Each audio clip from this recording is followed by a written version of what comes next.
This is the Cal One-on-One podcast on Cape Atlantic Live. Here's your host, Nick Kosko.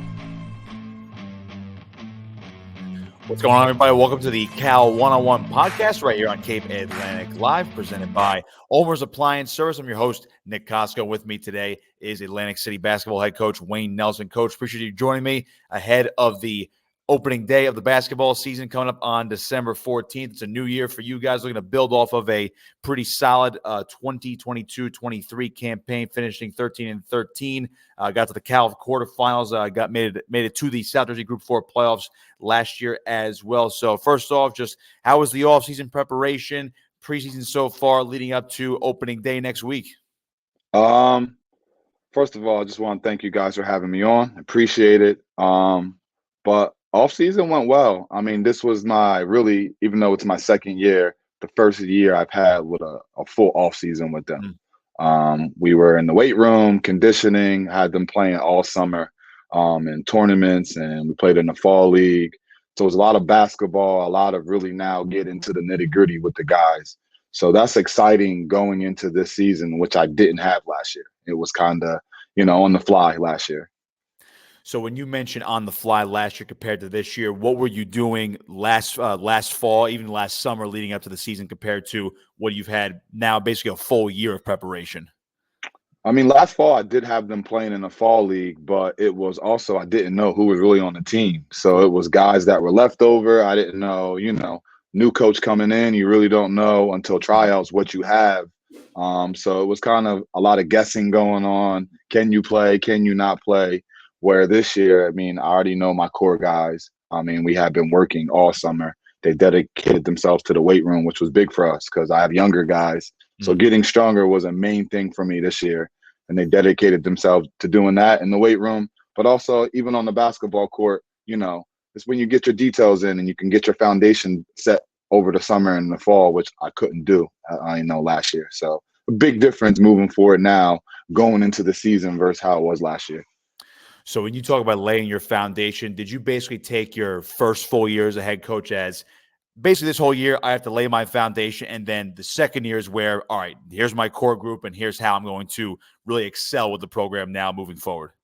Absolutely.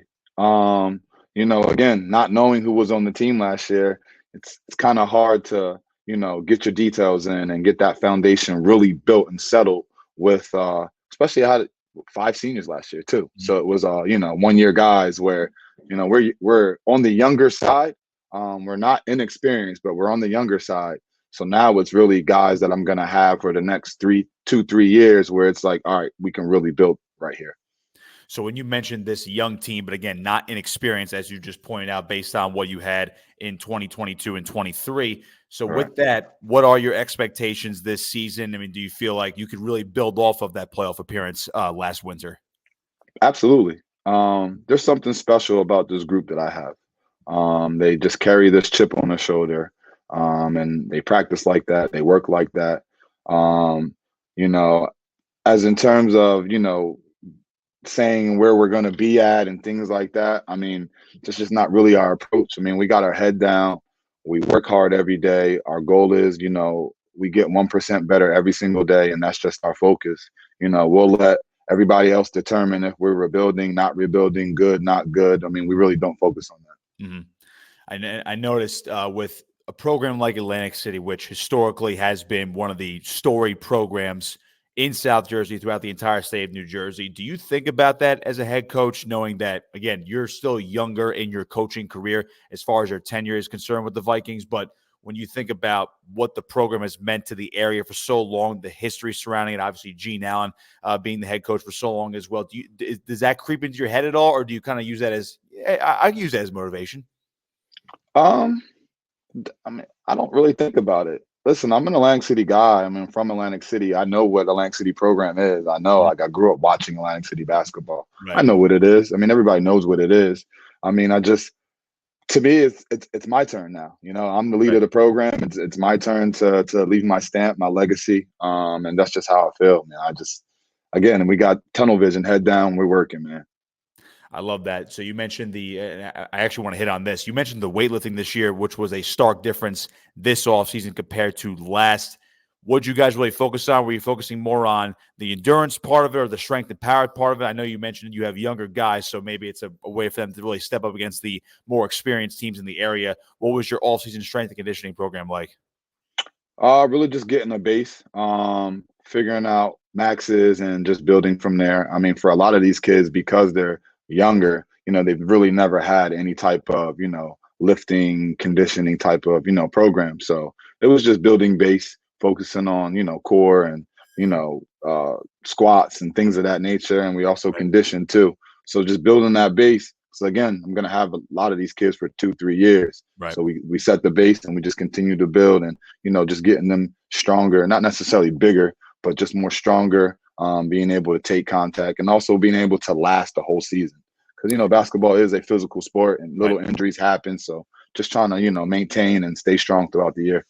Before we get into some of the certain individuals on your basketball team this year, you mentioned how, and I'll circle back to the inexperience from last year, but it turned into experience despite having younger guys this season.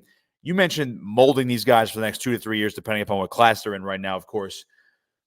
And again, we've talked about expectations with the program. Obviously, you're trying to leave your legacy and your stamp on the program to impact these kids in a positive way.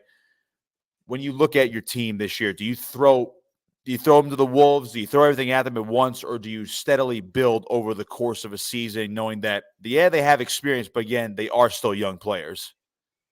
I think now at this point, I'm throwing them to the wolves. Like I like to say, we throw them in the fire. Throw Mhm. them in the fire. I think now they understand. They know what the expectation or the standard, as I say.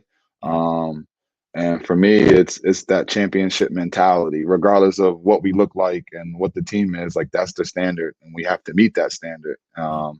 And they've accepted that. So we throw them in the fire, man, and we work hard and we build from that, though. You know what I mean? Like Right. we're gonna make mistakes. We're going to have a growth time that we need to, grow through and things like that. But again, I told you they're special, man. They carry this chip on their shoulder. They kind of want to be the next group to, put Atlantic City like back on that map.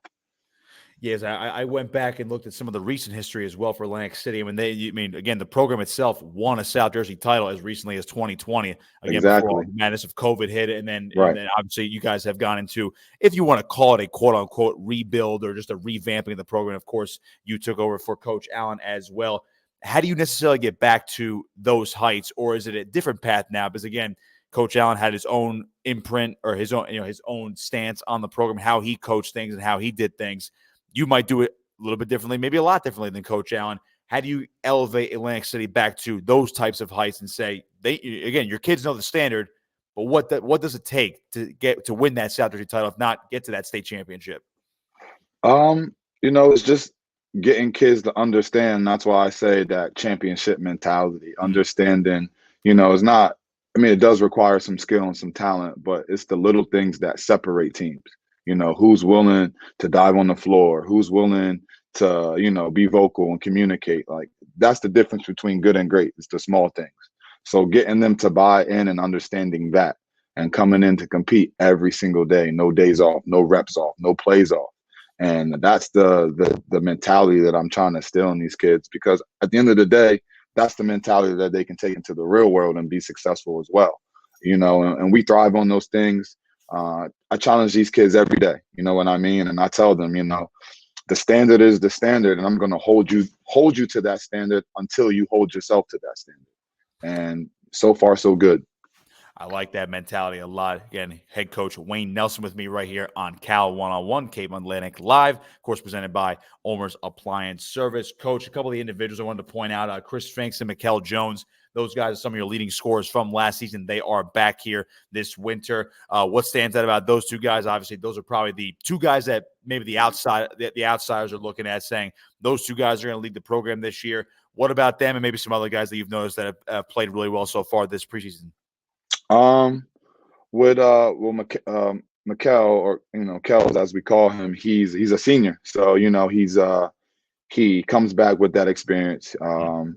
He's a great defender. He's a good leader. Also a football guy, so he brings a certain type of toughness, that he plays with, and So, I mean, from that end, it's going to help us tremendously. Atlantic City's always had that identity of being that tough, defensive-minded team. So he helps bring that to the team as well. And Chris is a kid that last year had transferred from Holy Spirit, and it's a kid that was a freshman JV player as a freshman, and then last year he transferred in, and I just throw him on the starting lineup. You know what I mean? And It's like, yeah, here you go. Talk about throwing kids in the fire. You're thrown in the fire, and you got to figure out on the fly. You're gonna take your lumps, and you're gonna have your adversity. But now the payoff is you're now a junior. You understand. You get it now, and I expect for him to have a good year. I think he's gonna have a really good year. He's had a pretty good fall and summer.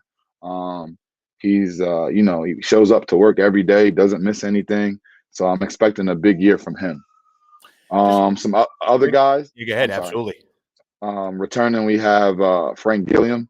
He played last year. He was a transfer from Holy Spirit. Had to sit his 30 days, but when he was eligible to play, played a big part in the run that we made towards the end of the season. So he's going to have a big year. And I also got a kid who transferred from Holy Spirit this year, along Roseboro. He's now with us, and he's going to help us tremendously. And then you throw in some younger guys that were kind of getting minutes last year, that now they're in the mix. So, again, like I told you, they got a chip on their shoulder, man. And yeah, I like that. So, and again, I know this is the age of the transfer portal and all that good stuff, for Right. at college athletics. It's happened in high school for a long time as well. Maybe a little bit more out in the open now in terms of the high school game now across the state, across the country.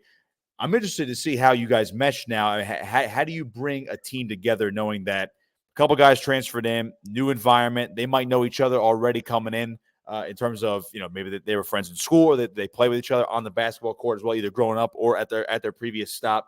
So when you bring all these new guys in to mesh with the core group you already have, how do you manage that as a coach? The best part about it, they're already Atlantic City kids, so they all know each other. They all play AAU together. They're always at rec together. So, I mean, there's really no meshing needed. It's just step in. I already know who you are. You know who I am. And it just works. It does. I mean, I never had to worry about how I'm going to mesh these guys. Are they going to get along? Has not been one issue. I like that. So talking about the Cape Atlantic League itself, one of the best conferences in the state of New Jersey, certainly one of the best here in South Jersey. When you look at the depth of the conference, and I've talked to numerous coaches about this already I would say over the course of the last 5 or so years, it's really increased in level and quality of play, top to bottom at this point. Used to be very top heavy. I would say teams would rotate in and out of that top tier of the conference, but the way it's divided now, it seems like the competition is only getting better. I mean, what do you make of the tough competition now within this conference, and what are these teams doing to make you guys step up your own level as well? I mean, I think you said it. I think now it's starting to become a lot more competitive. Where it was in the past, it'd be 3 or 4 teams or 2 teams that just sit at the top, and every year they're the ones winning. Where now you're finding more teams starting to creep in and be competitive. And I just think that's the change of times, and kids starting to play all year round, and basketball players all year round, and AAU and training and things like that. So kids become better. They're a little bit better and a little bit more skilled now. So I think that plays a part. But yeah, I mean, it's going to be, the way the divisions are split up this year. I just feel like it's going to be a battle every night with who you play. And you just got to show up and be ready, no matter who you play against the opponent, because everybody's trying to knock you off, especially us being Atlantic City. Everybody wants to beat a school to say, yo, we beat Atlantic City. So yeah, I like that moniker. It gives you some sort of pride, I would say. In At least one type of area. Head coach Wayne Nelson with me right here on Cal One-on-One, presented by Ulmer's Appliance Service. Coach, we'll get you out of here on this one. Just leading up to that opener next week, what kind of message can you send to the town of Atlantic City, the school, the fan base, their players? What message do you want to get across about this year's team that really sums up your players in 2023 and 2024? That we're here, that we're hungry, that we are going to outwork anybody that we play. We're going to play hard. And when you come to watch us play, you're going to say that's Atlantic City basketball. I'll leave it on that. That's a great high note to leave it on right there. Coach, I appreciate the time as always. Looking forward to seeing what you guys do this season. Obviously, the home opener coming up very fast here in December. So good luck this season. Hope to talk to you down the road. Nick, thank you for having me on, man. Absolutely. Cal 101 right here with head coach Wayne Nelson of Atlantic City right here on Cape Atlantic Live.